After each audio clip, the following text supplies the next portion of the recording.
आज का जो यह क्लास है इंटर के छात्रों के लिए, उच्च माध्यमिक जिसको हम कहते हैं, 1 फरवरी से उनका एग्ज़ाम है। ऐसे आप पढ़े होंगे या नहीं भी पढ़े होंगे, दोनों छात्रों के लिए यह प्लस पॉइंट है। फिर से अध्याय 1, ऐसे तो और सभी कविता आधुनिक युग की है, तो उसमें छात्रों को उतना अधिक कठिनाई नहीं होता है, लेकिन यह मलिक मोहम्मद जायसी द्वारा लिखी गई कविता है। इसमें शब्दों को, यह प्राचीन कविता होने के कारण इसमें जो शब्द है वह कठिन लगता है। हालांकि अगर इसको ध्यान से पढ़ा जाए तो आसानी से इसका अर्थ हम समझ सकते हैं। तो आइए, करबक आपके अध्याय का नाम है करबक। यह पहला है, मलिक मोहम्मद जायसी का लिखा हुआ यह कविता है। इस कविता में कवि ने अपने अवगुण के बारे में बताया है। कवि को एक आँख से वो अंधे, बचपन में उनको जो है चेचक हो गया था, जिसके कारण उनका एक आँख जो है चेचक की बीमारी में ख़त्म हो गया। तो एक आँख से वो अंधे थे। इसलिए कवि ने, और यह जो हम लोग कविता पढ़ रहे हैं यह पद्मावत से लिया गया है। जायसी की सबसे प्रसिद्ध रचना है पद्मावत। पद्मावत में मलिक मोहम्मद जायसी का यह प्रथम, जिसे हम मंगलाचरण कहते हैं, उसी तरह यह सबसे पहला इनका जो है कविता है। एक नैन कवि मोहम्मद गुनी, यानी अपने बारे में बता रहे हैं। अपने बारे में वो बता रहे हैं कि मैं एक नैन कवि मोहम्मद गुनी, मोहम्मद मतलब मलिक मोहम्मद जायसी, एक नैन, नैन माने आँख, मोहम्मद कवि अर्थात मलिक मोहम्मद जायसी को एक आँख है, लेकिन एक आँख होते हुए गुनी है, उसमें गुण है। क्या गुण है आगे बताते हैं। सोई विमोहा जेई कवि सुनी। विमोहा माने मोहित हो गया, वही मोहित हो गया। सोई विमोहा, वही मोहित हो गया जो कवि सुनता है। अर्थात मलिक मोहम्मद जायसी जी का कहना है कि मेरी कविताओं को जो भी कवि सुनता है वह मोहित हो जाता है। और जब कवि मोहित हो जाता है तो साधारण लोगों की बात ही क्या। आगे अपने आँख की तुलना वो कर रहे हैं। अब यहाँ से एक सवाल आ सकता है, जैसे में करबक के रचयिता कौन है, तो मलिक मोहम्मद जायसी। जायसी का जन्म स्थान कहाँ है, तो जायस में। इसका नाम देखिए आप, जायसी, जायस गांव से ये थे, जायस। इसलिए इन्होंने अपने नाम में जायसी टाइटल लगा लिया। टाइटल बुझते हैं हम लोग, जैसे हम लोग अपने नाम में टाइटल लगाते हैं, जाति का टाइटल। ये अपने गांव का नाम ही अपने नाम के साथ लगा लिया, जायसी। जायस गांव से थे, याद रखने में आसान होगा। मलिक मोहम्मद जायसी, इनका गांव जायस था। अमेठी में इनका कब्र है, अमेठी। और उत्तर प्रदेश के जायस गांव में इनका जन्म हुआ है। तो आइए अब आगे चलते हैं। पहला लाइन हम लोग समझ गए कि मलिक मोहम्मद जो है वह एक आँख वाले कवि हैं। इनका एक आँख किस बीमारी में चला गया, ये भी क्वेश्चन आ सकता है। तो चेचक के बीमारी में इनका एक आँख चला गया। पूरा फिगर आ रहा है ऊपर तक। तो कवि मलिक मोहम्मद जायसी जो हैं वह एक आँख से गुनी है, और इनकी कविता में यह शक्ति है कि जो भी कवि इनकी कविता को सुनते हैं वह मोहित हो जाते हैं। चलिए आगे पढ़ते हैं। इन्होंने अपने एक आँख की तुलना कैसे की है, सो देखिए। चांद जैस जग विधि अवतारा, जैसे, जैस मन जैसे, जग मन संसार में, विधि अवतारा, जिस प्रकार बहुत सारे तारों में अवतारा, बहुत से तारों के बीच चांद चमकता रहता है। आसमान में असंख्य तारे हैं, अनगिनत तारे हैं, और उन तारों के बीच चांद अकेला चमकता रहता है।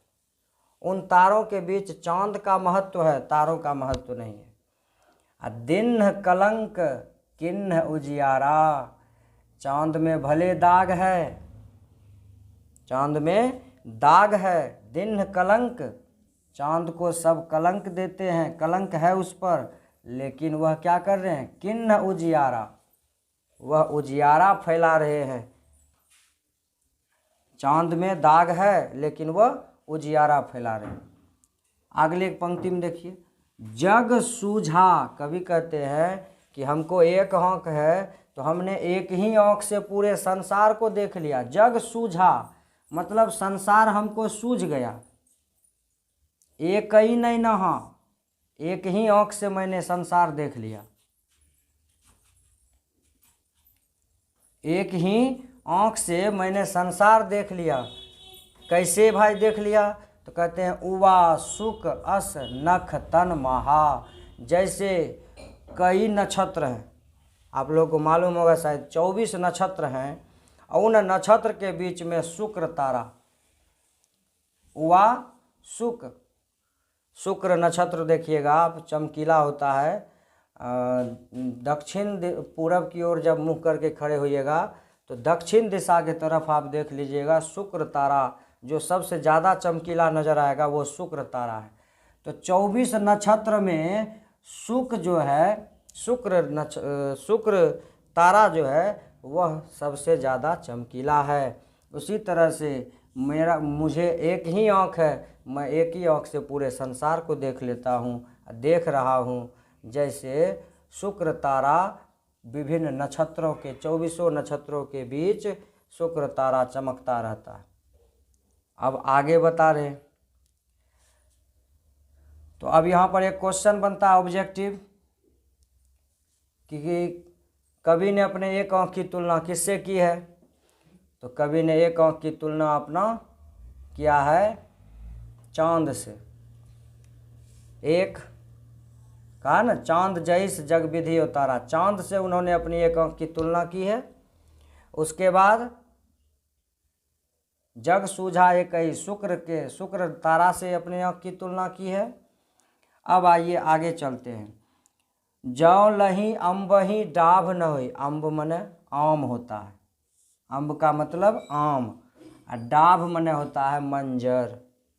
जौ लही मतलब जब तक आम में मंजर नहीं हो जाता है, न होई मतलब न होता है। जौ लही अम्बही डाभ न होई, जब तक आम में मंजर नहीं हो जाता है, तो लही सुगंध बसाई न सोई, तब तक उसमें सुगंध नहीं आता है। आप चले जाइए, जब आम में के वृक्ष में मंजर नहीं लगे रहते हैं, उस समय आप आम के वृक्ष के पास जाइए, आपको किसी भी प्रकार का सुगंध महसूस नहीं होगा।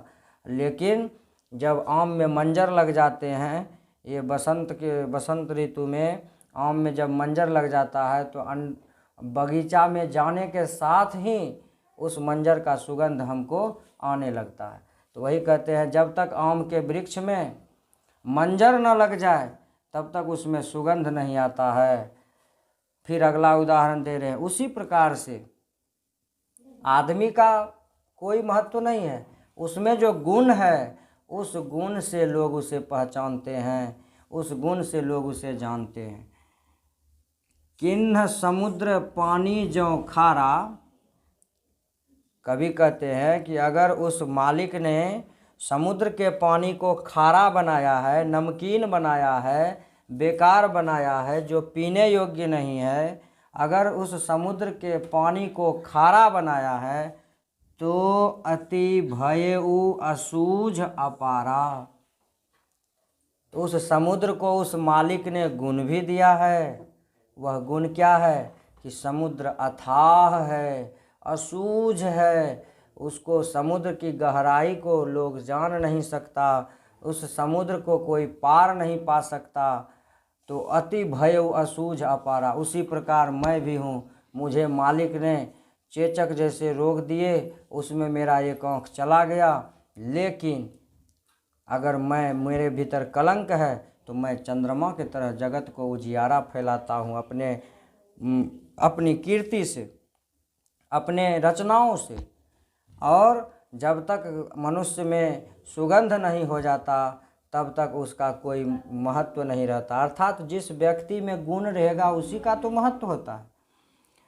इसी प्रकार से समुद्र का पानी भले खारा है लेकिन वह अति भयउ असूझ अपारा, उसका कोई आज तक पार नहीं पा सका है, ना उसे कोई था सका है।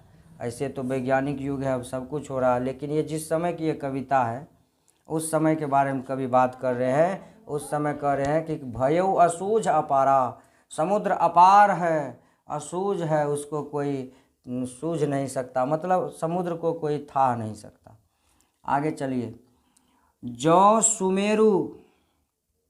सुमेरु पर्वत आप लोग जानते होंगे। सुमेरु पर्वत त्रिशूल विनाशा, जैसी कवि कहते हैं कि जैसे अगर मान लीजिए सुमेरु पर्वत को त्रिशूल ने विनाश कर दिया, सुमेरु पर्वत को त्रिशूल ने विनाश किया, भा कंचन गिरी लाग आकाशा। तो देख लीजिए सुमेरु पर्वत का उधर विनाश किया, इधर कंचन गिरी, माउंट एवरेस्ट की सबसे ऊंची चोटी कंचनजंगा, कंचन गिरी लाग आकाशा, कंचन उस हिमालय की चोटी को देखिए, आसमान छू रहा है। एक को सुमेरु पर्वत को नाश किया, इधर दूसरा जो कंचनगिरी है हिमालय पर्वत की सबसे ऊंची चोटी, वह आसमान को छू रहा है। जो लही घड़ी कलंक न करा परा, जब तक कच्चा पदार्थ, कच्चा धातु, जब तक वह घड़ी, घड़ी में होता है घड़िया, जिसमें आग एकदम पूरा धकता है और उसमें धातु को दे करके गला करके उसे शुद्ध किया जाता है, उसी को कहा। जब तक आग के दहकते ज्वाला में कच्चे पदार्थ को नहीं डाला जाता तब तक वह शुद्ध नहीं होता। जैसे कांच होई नहीं कंचन करा, कांच, कांच का मतलब यहाँ प्लास्टिक नहीं, कांच का मतलब जो कच्चा सोना है वह भी इस घड़िया में जा कर के, आग के दहकते ज्वाला में जा कर के वह सोना भी शुद्ध हो जाता है। अगर सोना की शुद्धता आग से ही परखी जाती है। सोना का गलनांक उच्च होता है, वह तो विज्ञान की बात है, छोड़िए उसे, लेकिन सोना की शुद्धता भी आग में जा कर के परखी जाती है। आप लोग सुने होंगे कि खरा सोना जो है ना, जितना सोना आग में जलता है उतना वह कुंदन बनता है, कुंदन माने शुद्ध सोना बनता है। तो वही कह रहे हैं कि जब तक आग के दहकते ज्वाला में कोयला को नहीं जलाया जाता है, जब तक ना पड़े, तो कांच भी अर्थात कच्चा सोना भी शुद्ध सोना नहीं बन पाता है। अंत में कवि कहते हैं, इतना उदाहरण देने के बाद, एक नैन जस दर्पण, मलिक मोहम्मद जायसी को एक आँख है लेकिन वह दर्पण के समान है। दर्पण से क्यों तुलना किया कवि ने? दर्पण अर्थात शीशा, आईना, जिसका प्रयोग हम अपने घरों में करते हैं अपना चेहरा देखने के लिए, कि कहते हैं कि एक नयन मेरा जो है यह दर्पण के समान है, और ते ही निर्मल भावु, और यह बहुत ही पवित्र है, निर्मल है। सब रूपवंत गही मुख, जितने भी रूपवान हैं इस दुनिया में वह सभी मेरे इसी दर्पण में अपना मुख देखते हैं। जो वही कोई चाऊ, और जो जैसा रहते हैं उसको वैसा नज़र आता है। अर्थात मेरे इन रचनाओं से, जो मैंने रचना किया है, उन रचनाओं को पढ़ करके सभी रूपवंत लोग, जिनको भगवान ने अच्छा रूप दिया है, सुंदर बनाया है, वह मेरे इसी कीर्ति को पढ़ करके अपने भीतर अवगुण और गुण को ढूंढते हैं। तो यहाँ पर हम एक तरह से कहें तो कवि ने अपने अवगुण को भी गुण के रूप में प्रस्तुत किया है, एक सकारात्मक सोच को दिखाया है कि भले मुझे एक आँख है लेकिन मेरे भीतर भगवान ने गुण दिया है। मेरे भीतर वह गुण है कि मेरी कविताओं को पढ़ने के बाद कोई भी व्यक्ति कभी ही क्यों न हो या साधारण व्यक्ति भी मोहित हो जाता है। जैसे दुनिया में अनंत तारे हैं लेकिन उसके बीच चंद्रमा प्रकाशित करता है। चंद्रमा को कलंक है फिर भी, चंद्रमा कलंकित है फिर भी वह दुनिया को प्रकाश देता है। एक आँख से ही मैंने पूरे संसार को देखा है, जैसे विभिन्न नक्षत्र के बीच शुक्र तारा चमकता रहता है। ज्यों लही अम्बही डाभ न होई। जिस प्रकार आम में जब तक मंजर नहीं आते हैं तब तक सुगंध नहीं उसमें आता है, जिस प्रकार पानी को मालिक ने, उस परमात्मा ने पानी को खारा बनाया है, समुद्र के पानी को, लेकिन उसे एक गुण भी दिया है कि वह असूझ है, अपार है, उसका कोई पार नहीं पा सकता है। उसी प्रकार मुझे भी उस मालिक ने कुरूप बना दिया है। मेरे भीतर भी अवगुण है लेकिन मुझे एक गुण भी मिला है, वह गुण मेरा ज्ञान है। जिस प्रकार सुमेरु पर्वत का विनाश त्रिशूल ने किया, लेकिन दूसरी तरफ कंचनगिरी आसमान को छू रहा है। जिस प्रकार कोयले के आग में तप करके ही कच्चा सोना शुद्ध सोना बनता है, उसी प्रकार मैंने भी इस कुरूपता में अपने रूप को दिखाया है। एक नयन मेरा दर्पण के समान है और यह अत्यंत पवित्र है। जो व्यक्ति जैसा भी रूपवान हो, इस दर्पण में आकर के अपना वाजिब रूप, सही रूप देख लेता है। ये मलिक मोहम्मद जायसी का करबक का पहला करबक है ये मलिक मोहम्मद जायसी का। इसके बाद दूसरा करबक है मोहम्मद यही कभी जोड़ी सुनावा। ये शुरू का है, ये लिया गया है पद्मावत से। आप लोग याद रखिएगा, पद्मावत से लिया गया है ये करबक। ये पहला करबक है, शुरू हुआ है पद्मावत इसी करबक से। और एक करबक अंत में आया है जिसका नाम है मोहम्मद यही कभी जोड़ी सुनावा। मतलब पद्मावत के अंतिम करबक है यह। तो यहाँ पर हम लोगों को इस पाठ्यक्रम में एक शुरू का दिया है, एक अंत का दिया है। चलिए इसके बाद हम लोग आगे का दूसरा करबक पढ़ेंगे।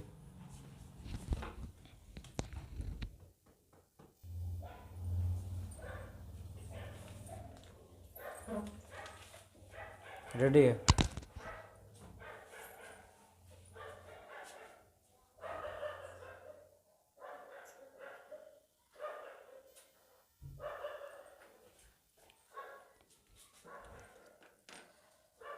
अगला पद्मावत से ही अंतिम है कविता, अंतिम करबक कहिए। इसमें अंतिम करबक में कवि परिचय दे रहे हैं कि मैंने इस पद्मावत काव्य को किस तरह से लिखा है, कितना मेहनत किया है, अपने उस मेहनत के बारे में बता रहे हैं। देखिए, मोहम्मद का यही कभी जोड़ी सुनावा। जायसी कहते हैं कि मैं इस को जोर जोर के सुना रहा हूँ। पद्मावत की जो यह कहानी मैं लिखा हूँ, यह जो काव्य मैंने लिखा है, इसे मैं जोर जोर के सुना रहा हूँ। सुना जो प्रेम पीर गा पावा। प्रेम मन प्रेम, यहाँ प्रेम का प्रेम लिया है, पीर मन दुख। सुना जो प्रेम पीर गा पावा। जिसने भी सुना उसने प्रेम पूर्वक इसे गाया है। कैसे बनाया है इस कविता को? जोरी लाई रकत के लेई। जायसी कहते हैं कि मैंने इसके एक एक शब्द को अपने खून से जोड़ के बनाया है। रकत मन खून, के लई, खून के लई से इसको एक एक शब्द को मतलब चिपकाया है, साटा है। ले लगा करके इसको हमने एडजस्ट किया है, एक शब्द को दूसरे शब्द से जोड़ा है मैंने। जोड़ी लाई रकत के लई। अब इसका मतलब ही नहीं है कि उसने अपना हाथ चीर चीर के खून बहा बहा के लिखा है। मतलब इसका मतलब हुआ कि बहुत कठिन मेहनत किया है हमने। जोरी लाई रकत के लई, मैंने इसे अपने खून से, खून की लई लगा करके जोड़ जोड़ के तैयार किया है। गाढ़ी प्रीत नैन जल भेई, और इसे लिखते हुए मेरे हृदय में, मेरे आँखों में जल भर आया था। बड़ा ही यह प्रेम गाढ़ी है, गाढ़ी माने गहरा है प्रेम। इसे सुन करके इस काव्य को आँखों में, नैन में, नैन माने आँख में जल भर आते हैं। औ मन जानी कबित अस किन्हा, औ मन जानी कबित अस किन्हा, मैंने औरों के मन की बात जान करके इसमें लिखा है। मैंने एक पहले वाला में देखा हमने कि एक ही आँख से मैंने दुनिया को देखा है, संसार को पहचाना है, वही बात यहाँ करें। औ मैं जानी, औरों के मन की बात मैं जान करके कबित अस किन्हा, मैंने यह कविता लिखा है। मकु यह रहे जगत मह चिन्हा, मकु मन मुझे यह संसार चिन्हता है, चिन्हना मन पहचानना, मुझे यह संसार पहचान रहा है कि मैं मन की बातों को जानता हूँ और उसे ही अपने कविता में लिख रहा हूँ। कहाँ सो रतन सेनी अस राजा, सभी जानते हैं दुनिया नश्वर है, वही बात मलिक मोहम्मद जायसी कह रहे हैं कि कहाँ सो रतन सेनी अस राजा, वह रतन सेन राजा कहाँ है जो इतने महान थे। रतन सेन वह राजा कहाँ है। कहाँ सुआ असी बुद्धि उप राजा, और वह सुआ नाम का राजा कहाँ है जो इतिहास में सुआ नाम का राजा था, बुद्धि उप राजा था, वह कहाँ है। ये सब अब संसार में नहीं है। कहाँ अलाउद्दीन सुल्तानो, अलाउद्दीन नाम का जो सुल्तान, सुल्तान को, राजा को ही सुल्तान कहा जाता है उर्दू भाषा में। कहाँ अलाउद्दीन सुल्तानो, अलाउद्दीन सुल्तान आज कहाँ है। कहाँ राघव जय किन्ह बखानो, और वह राघव भी नहीं है, राघव कवि जो अलाउद्दीन के बारे में बखान किया है वह भी आज संसार में नहीं है। कहने का मतलब संसार में महान से महान और तुच्छ से तुच्छ आदमी भी अब इस संसार में नहीं रहा। सब आते हैं और सबको एक न एक दिन जाना पड़ता है। कहाँ स्वरूप पद्मावती रानी, और वह पद्मावती रानी कहाँ है जो बहुत सुंदर थी। आज उसकी सुंदरता भी, इतनी सुंदर होने के बावजूद भी वह आज हमारे बीच नहीं है। चाहे आप सुंदर रहिए, कुरूप रहिए, धनवान रहिए, रूपवान रहिए, गुणवान रहिए, अमीर रहिए, गरीब रहिए, जाना तो सबको एक दिन है। इसलिए कवि ने कहा कि पद्मावती जैसी स्वरूप, मतलब इतना सुंदर रूप वाली रानी भी आज हमारे बीच नहीं है। आगे कहते हैं कोई न रहा, इस संसार में कोई नहीं रहा, कोई नहीं बचा है। तब क्या रहा, जग रही कहानी। आज भले ये लोग हमारे बीच नहीं हैं। कौन कौन लोग की बात किए हैं इन्होंने।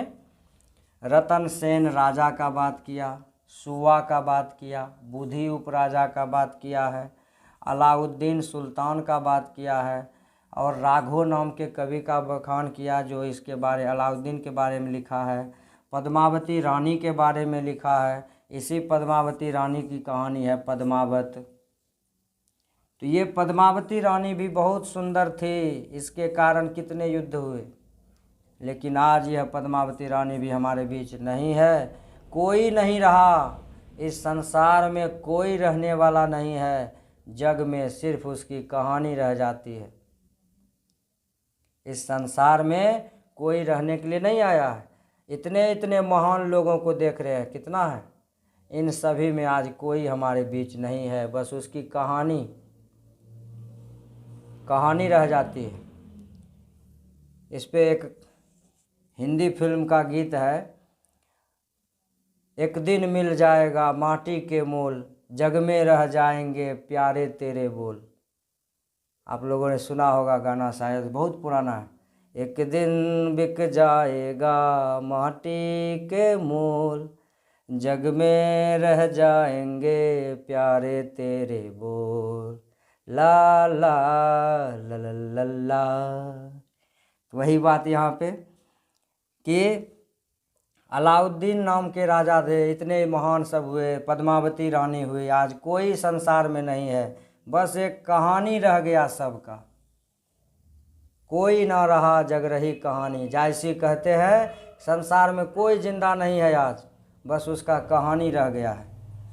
अंत में कहते हैं धनी सो पुरुष जस कीरति जासु, लेकिन इस संसार में वह पुरुष धन्य है जिसकी कीर्ति फैल चुकी है। पूरे संसार में उसको लोग उसके कीर्ति से जानते। कीर्ति माने यश, उसके द्वारा किए गए अच्छे कार्य। फूल मरे पे मरे न बासु, जिस प्रकार फूल तो सूख करके मुरझा जाते हैं, लेकिन उस फूल के सुगंध को लोग याद रखता है। फूल की महानता नहीं है, वो तो आज खिला है तो कल मुरझाएगा ही। उसी प्रकार यह मनुष्य का शरीर है, यह आज हमें मिला है बहुत सुंदर, आज युवा हैं कल बूढ़ा होंगे, परसों मिट्टी में मिल जाएंगे। एक न एक दिन सबको मिलना है। इसलिए कहा कि इस जन्म मरण लेने वाले दुनिया में भी वे लोग अमर हो जाते हैं, उनकी कीर्ति फैल जाती है चारों तरफ, तो वो कभी मरते नहीं हैं, वह अमर हो जाते हैं। जिस प्रकार फूल के सूख जाने पर भी लोग उसके सुगंध को याद रखता है। कोई न जगत जस बेचा, अंत में कवि कह देते हैं कि इस संसार में न कोई बेचता है, कोई न लिन्ह जस मोल, न कोई खरीदता है। मोल मन खरीदना, बेचा मन बेचना। जो यह पढ़े कहानी हम सबरे दुई बोल, जो जिसने भी इस कहानी को पढ़ा, पद्मावत कहानी को, उसी के मुंह से इसके बारे में या कवि के बारे में, मेरे बारे में दो बोल निकल गए कि कितना सुंदर कहानी है। मतलब एक तरह से कहा जाए तो जायसी ने अपने ही बारे में गुणगान किया है, अपनी बात अपने ही द्वारा कही है। ये आपका दूसरा करवक था जो पद्मावत से लिया गया है। शुरू में पढ़े हम तो वो पद्मावत के प्रारंभ का करवक था, और ये पद्मावत का अंतिम करवक है, जिसमें मोहम्मद कवि ने इस कहानी के बारे में बताया, पद्मावत काव्य के बारे में बताया कि पद्मावत काव्य को हमने कैसे लिखा है। तो आज का ये वीडियो आपको कैसा लगा हमें कमेंट्स में ज़रूर बताएं। लाइक सब्सक्राइब ज़रूर करें, लाइक करें, सब्सक्राइब करें, और आगे कौन सा चैप्टर आपको कठिन लगता है उसके बारे में ज़रूर बताएं, ताकि हम अपना अगला वीडियो बना सकें। अगर आप नहीं देखिएगा तो मेरा वीडियो बनाना बेकार है। इसलिए जितना ज़्यादा से ज़्यादा हो सके, अधिक से अधिक अपने दोस्तों को शेयर करें, और परीक्षा के इस कठिन घड़ी में हम लोग इसी तरह ऑनलाइन क्लास का यूट्यूब पर मोबाइल का सहारा लेके हम लोग अपना तैयारी करते रहें, तो हमको लगता है कि हिंदी में आप अच्छा स्कोर कर सकते हैं। हर हर महादेव।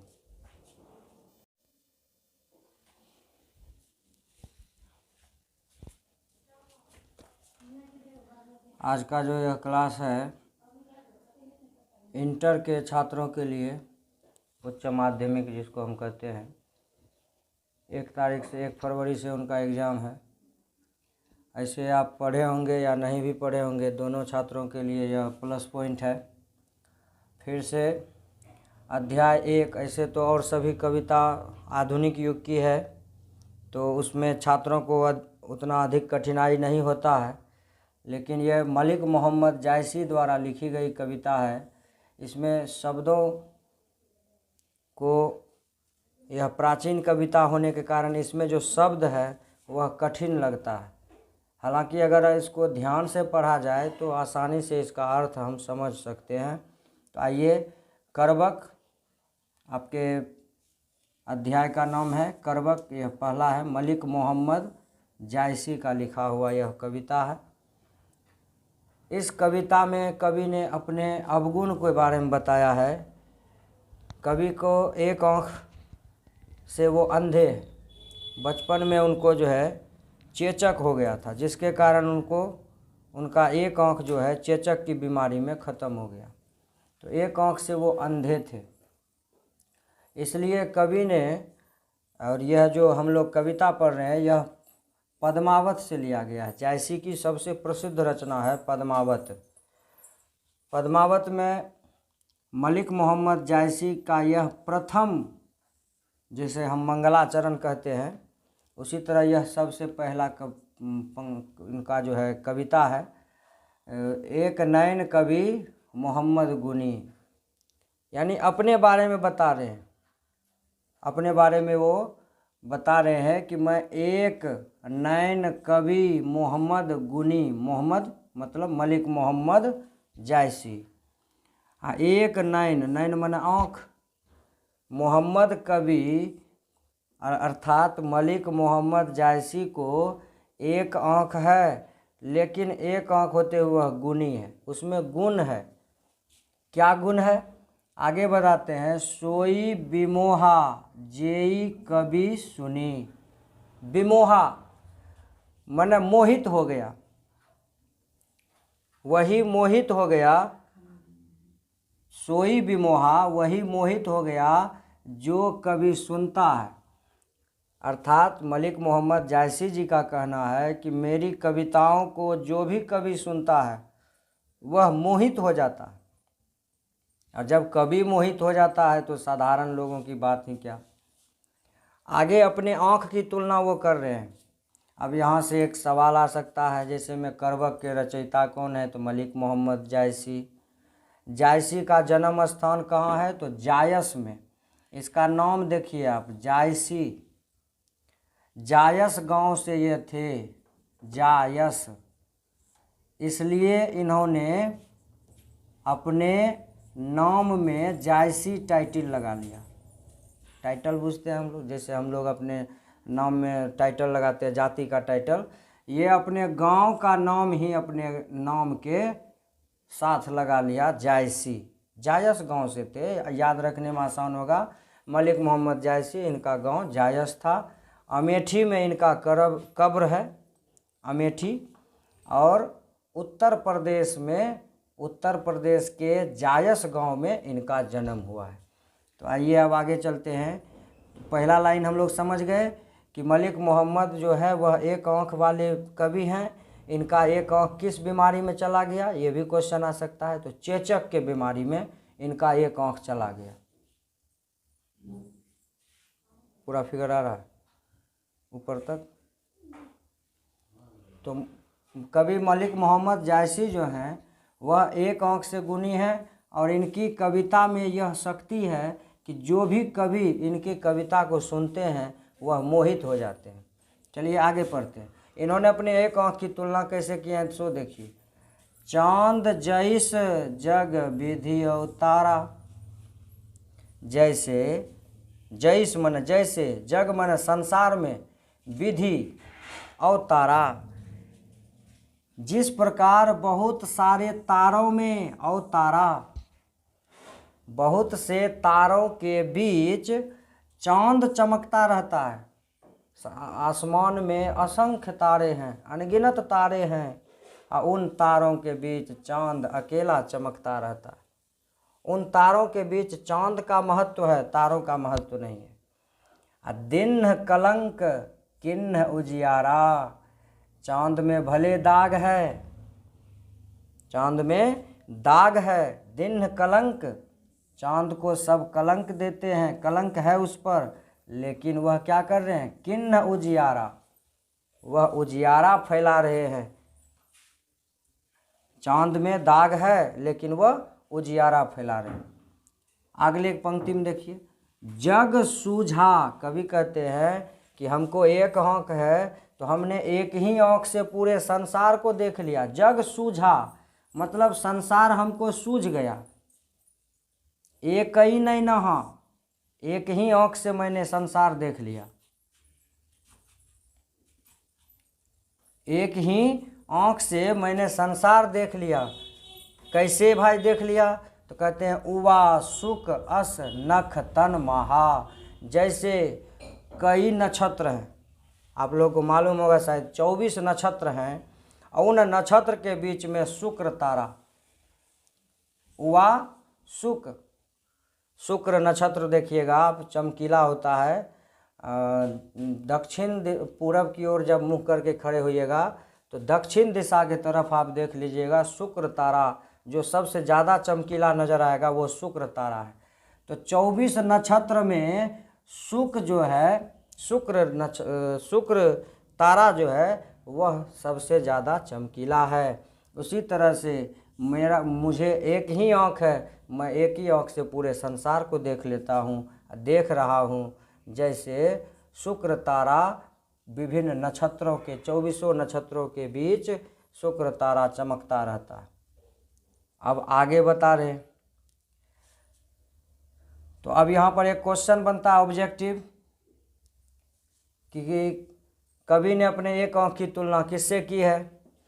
तो कवि ने एक आँख की तुलना अपना किया है चांद से।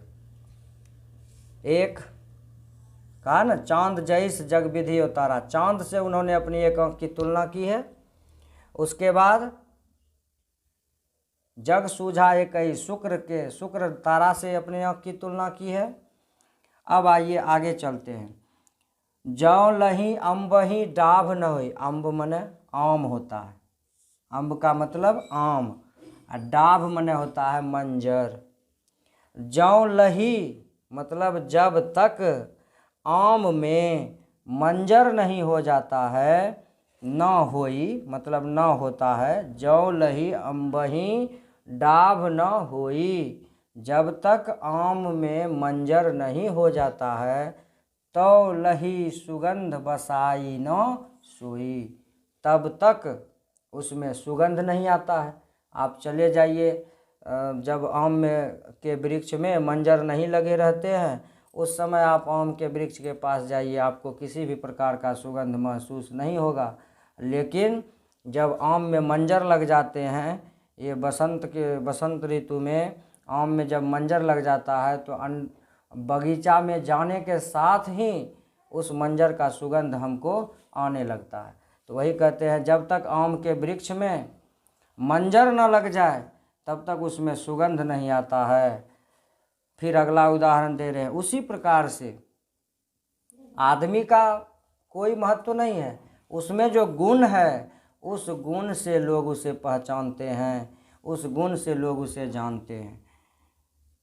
किन्ह समुद्र पानी जो खारा, कवि कहते हैं कि अगर उस मालिक ने समुद्र के पानी को खारा बनाया है, नमकीन बनाया है, बेकार बनाया है, जो पीने योग्य नहीं है, अगर उस समुद्र के पानी को खारा बनाया है तो अति भयउ असूझ अपारा। तो उस समुद्र को उस मालिक ने गुण भी दिया है। वह गुण क्या है कि समुद्र अथाह है, असूझ है, उसको समुद्र की गहराई को लोग जान नहीं सकता, उस समुद्र को कोई पार नहीं पा सकता। तो अति भय असूझ अपारा। उसी प्रकार मैं भी हूँ, मुझे मालिक ने चेचक जैसे रोग दिए, उसमें मेरा एक आँख चला गया, लेकिन अगर मेरे भीतर कलंक है तो मैं चंद्रमा की तरह जगत को उजियारा फैलाता हूँ अपनी कीर्ति से, अपने रचनाओं से। और जब तक मनुष्य में सुगंध नहीं हो जाता तब तक उसका कोई महत्व नहीं रहता। अर्थात जिस व्यक्ति में गुण रहेगा उसी का तो महत्व होता है। इसी प्रकार से समुद्र का पानी भले खारा है, लेकिन वह अति भयउ असूझ अपारा, उसका कोई आज तक पार नहीं पा सका है, ना उसे कोई था सका है। ऐसे तो वैज्ञानिक युग है, अब सब कुछ हो रहा है, लेकिन ये जिस समय की ये कविता है उस समय के बारे में कवि बात कर रहे हैं। उस समय कह रहे हैं कि भयउ असूझ अपारा, समुद्र अपार है, असूझ है, उसको कोई सूझ नहीं सकता, मतलब समुद्र को कोई था नहीं सकता। आगे चलिए। जो सुमेरु पर्वत आप लोग जानते होंगे, सुमेरु पर्वत त्रिशूल विनाशा। जैसी कवि कहते हैं कि जैसे अगर मान लीजिए सुमेरु पर्वत को त्रिशूल ने विनाश कर दिया। सुमेरु पर्वत को त्रिशूल ने विनाश किया। भा कंचन गिरी लाग आकाशा। तो देख लीजिए, सुमेरु पर्वत का उधर विनाश किया, इधर कंचन गिरी, माउंट एवरेस्ट की सबसे ऊंची चोटी कंचनजंगा, कंचन गिरी लाग आकाशा। कंचन उस हिमालय की चोटी को देखिए, आसमान छू रहा है। एक को सुमेरु पर्वत को नाश किया, इधर दूसरा जो कंचनगिरी है, हिमालय पर्वत की सबसे ऊंची चोटी, वह आसमान को छू रहा है। जो लही घड़ी कलंक न करा परा।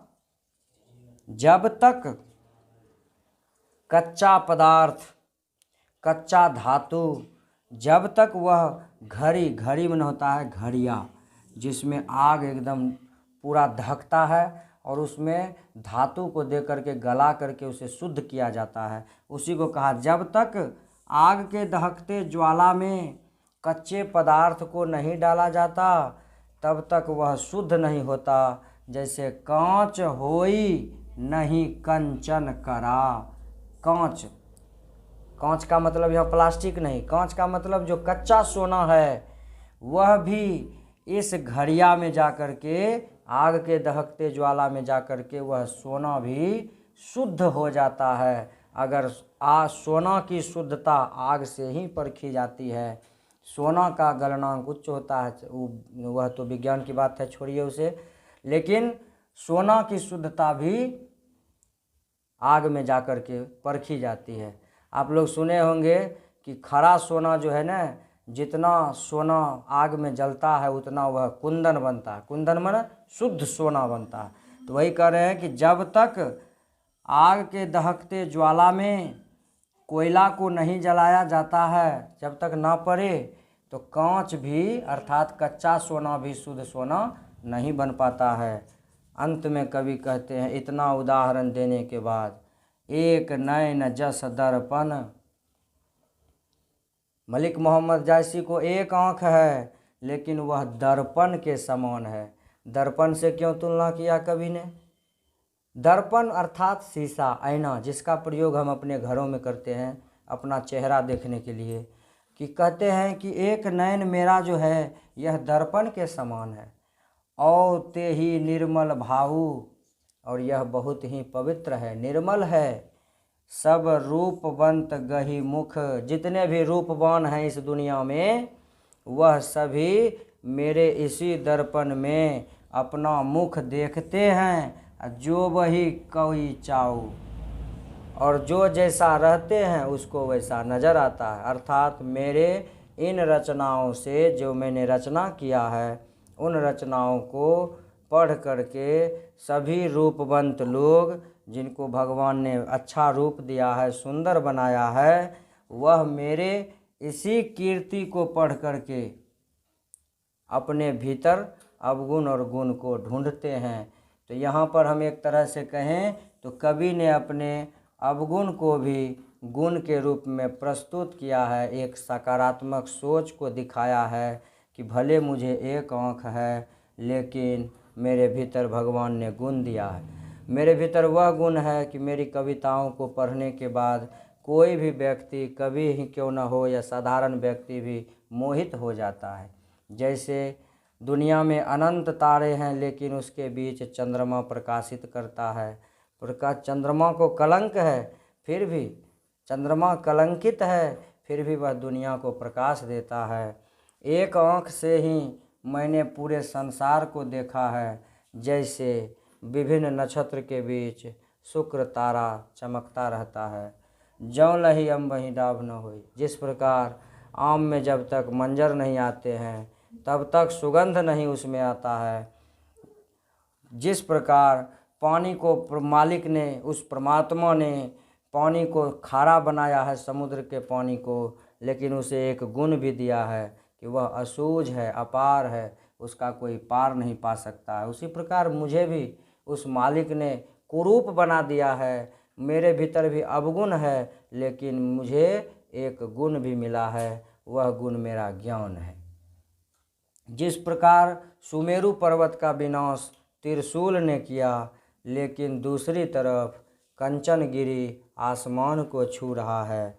जिस प्रकार कोयले के आग में तप करके ही कच्चा सोना शुद्ध सोना बनता है, उसी प्रकार मैंने भी इस कुरूपता में अपने रूप को दिखाया है। एक नयन मेरा दर्पण के समान है और यह अत्यंत पवित्र है। जो व्यक्ति जैसा भी रूपवान हो, इस दर्पण में आकर के अपना वाजिब रूप, सही रूप देख लेता है। ये मलिक मोहम्मद जायसी का करबक का पहला करबक है ये मलिक मोहम्मद जायसी का। इसके बाद दूसरा करबक है मोहम्मद यही कभी जोड़ी सुनावा। ये शुरू का है, ये लिया गया है पद्मावत से। आप लोग याद रखिएगा, पद्मावत से लिया गया है ये करबक। ये पहला करबक है, शुरू हुआ है पद्मावत इसी करबक से। और एक करबक अंत में आया है जिसका नाम है मोहम्मद यही कभी जोड़ी सुनावा। मतलब पद्मावत के अंतिम करबक है यह। तो यहाँ पर हम लोगों को इस पाठ्यक्रम में एक शुरू का दिया है, एक अंत का दिया है। चलिए इसके बाद हम लोग आगे का दूसरा करबक पढ़ेंगे।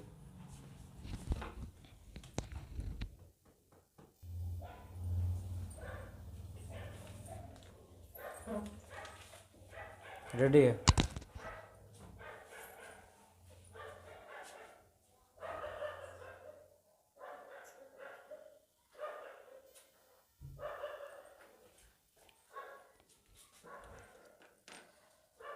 अगला पद्मावत से ही अंतिम है कविता, अंतिम करबक कहिए।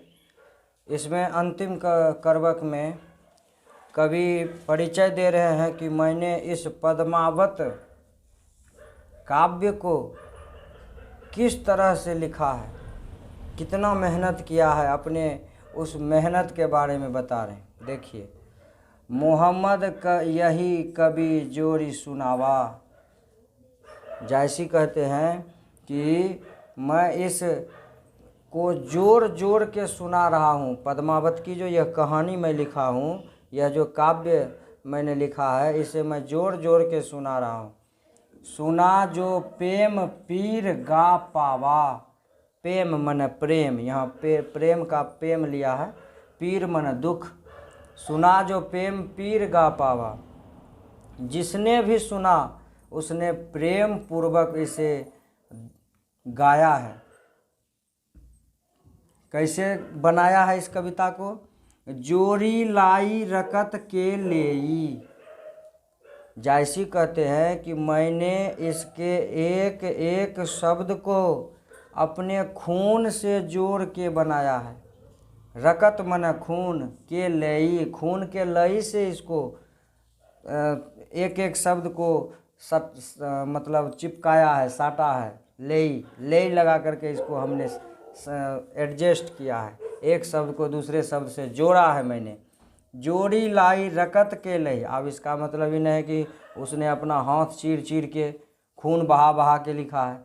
मतलब इसका मतलब हुआ कि बहुत कठिन मेहनत किया है हमने। जोड़ी लाई रकत के लई, मैंने इसे अपने खून से, खून की लई लगा करके जोड़ जोड़ के तैयार किया है। गाढ़ी प्रीत नैन जल भेई। और इसे लिखते हुए मेरे हृदय में, मेरे आँखों में जल भर आया था। बड़ा ही यह प्रेम गाढ़ी है, गाढ़ी माने गहरा है प्रेम। इसे सुन करके इस काव्य को आँखों में, नैन में, नैन माने आँख में जल भर आते हैं। औ मन जानी कवित अस किन्हा। औ मन जानी कवित अस किन्हा। मैंने औरों के मन की बात जान करके इसमें लिखा है। मैंने एक पहले वाला में देखा हमने कि एक ही आँख से मैंने दुनिया को देखा है, संसार को पहचाना है। वही बात यहाँ करें। औ मैं जानी, औरों के मन की बात मैं जान करके कवित अस किन्हा, मैंने यह कविता लिखा है। मकु यह रहे जगत मह चिन्हा। मकु मन मुझे यह संसार चिन्हता है। चिन्हना माने पहचानना। मुझे यह संसार पहचान रहा है कि मैं मन की बातों को जानता हूँ और उसे ही अपने कविता में लिख रहा हूँ। कहाँ सो रतन सेनी अस राजा। सभी जानते हैं दुनिया नश्वर है। वही बात मलिक मोहम्मद जायसी कह रहे हैं कि कहाँ सो रतन सेनी अस राजा। वह रतन सेन राजा कहाँ है जो इतने महान थे। रतन सेन वह राजा कहाँ है। कहाँ सुआ असी बुद्धि उप राजा। और वह सुआ नाम का राजा कहाँ है जो इतिहास में सुआ नाम का राजा था, बुद्धि उप राजा था, वह कहाँ है। ये सब अब संसार में नहीं है। कहाँ अलाउद्दीन सुल्तानो। अलाउद्दीन नाम का जो सुल्तान, सुल्तान को राजा को ही सुल्तान कहा जाता है उर्दू भाषा में। कहाँ अलाउद्दीन सुल्तानो। अलाउद्दीन सुल्तान आज कहाँ है।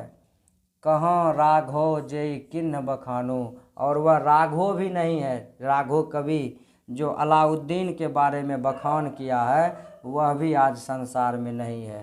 कहने का मतलब संसार में महान से महान और तुच्छ से तुच्छ आदमी भी अब इस संसार में नहीं रहा। सब आते हैं और सबको एक न एक दिन जाना पड़ता है। कहाँ स्वरूप पद्मावती रानी। और वह पद्मावती रानी कहाँ है जो बहुत सुंदर थी। आज उसकी सुंदरता भी, इतनी सुंदर होने के बावजूद भी वह आज हमारे बीच नहीं है। चाहे आप सुंदर रहिए, कुरूप रहिए, धनवान रहिए, रूपवान रहिए, गुणवान रहिए, अमीर रहिए, गरीब रहिए, जाना तो सबको एक दिन है। इसलिए कवि ने कहा कि पद्मावती जैसी स्वरूप मतलब इतना सुंदर रूप वाली रानी भी आज हमारे बीच नहीं है। आगे कहते हैं कोई न रहा। इस संसार में कोई नहीं रहा, कोई नहीं बचा है। तब क्या रहा।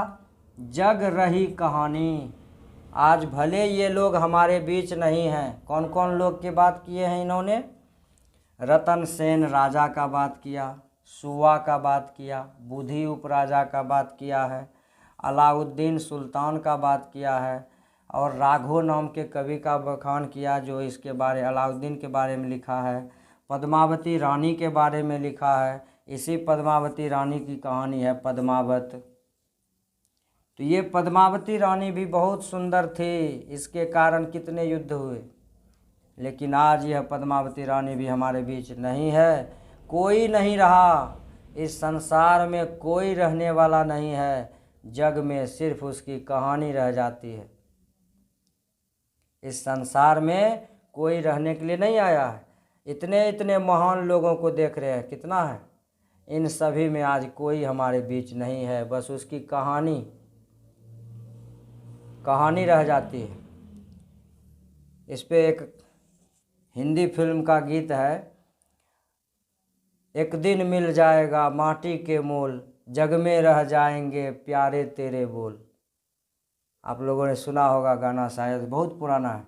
एक दिन बिक जाएगा माटी के मोल, जग में रह जाएंगे प्यारे तेरे बोल, ला ला ला ला ला ला। तो वही बात यहाँ पे कि अलाउद्दीन नाम के राजा थे, इतने महान सब हुए, पद्मावती रानी हुई, आज कोई संसार में नहीं है। बस एक कहानी रह गया सबका, कोई ना रहा, जग रही कहानी। जायसी कहते हैं संसार में कोई जिंदा नहीं है आज, बस उसका कहानी रह गया है। अंत में कहते हैं धनी सो पुरुष जस कीरति जासु। लेकिन इस संसार में वह पुरुष धन्य है जिसकी कीर्ति फैल चुकी है। पूरे संसार में उसको लोग उसके कीर्ति से जानते। कीर्ति माने यश, उसके द्वारा किए गए अच्छे कार्य। फूल मरे पे मरे न बासु। जिस प्रकार फूल तो सूख करके मुरझा जाते हैं, लेकिन उस फूल के सुगंध को लोग याद रखता है। फूल की महानता नहीं है, वो तो आज खिला है तो कल मुरझाएगा ही। उसी प्रकार यह मनुष्य का शरीर है, यह आज हमें मिला है बहुत सुंदर। आज युवा हैं, कल बूढ़ा होंगे, परसों मिट्टी में मिल जाएंगे। एक ना एक दिन सबको मिलना है। इसलिए कहा कि इस जन्म मरण लेने वाले दुनिया में भी वे लोग अमर हो जाते हैं, उनकी कीर्ति फैल जाती है चारों तरफ, तो वो कभी मरते नहीं हैं, वह अमर हो जाते हैं। जिस प्रकार फूल के सूख जाने पर भी लोग उसके सुगंध को याद रखता है।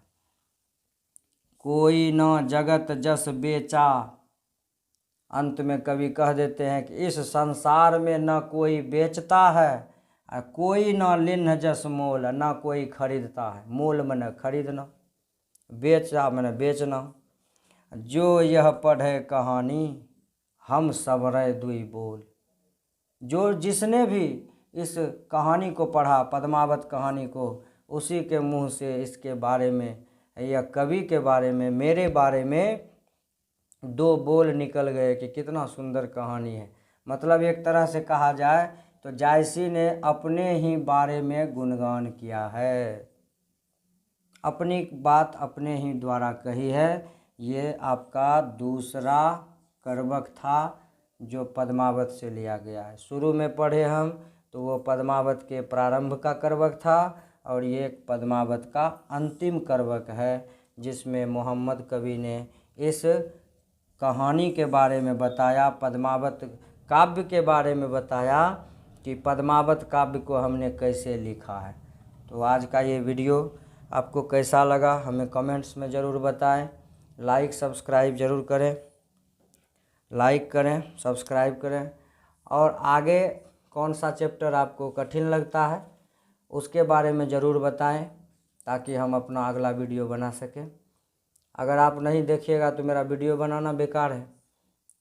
इसलिए जितना ज़्यादा से ज़्यादा हो सके, अधिक से अधिक अपने दोस्तों को शेयर करें, और परीक्षा के इस कठिन घड़ी में हम लोग इसी तरह ऑनलाइन क्लास का यूट्यूब पर मोबाइल का सहारा लेके हम लोग अपना तैयारी करते रहें, तो हमको लगता है कि हिंदी में आप अच्छा स्कोर कर सकते हैं। हर हर महादेव।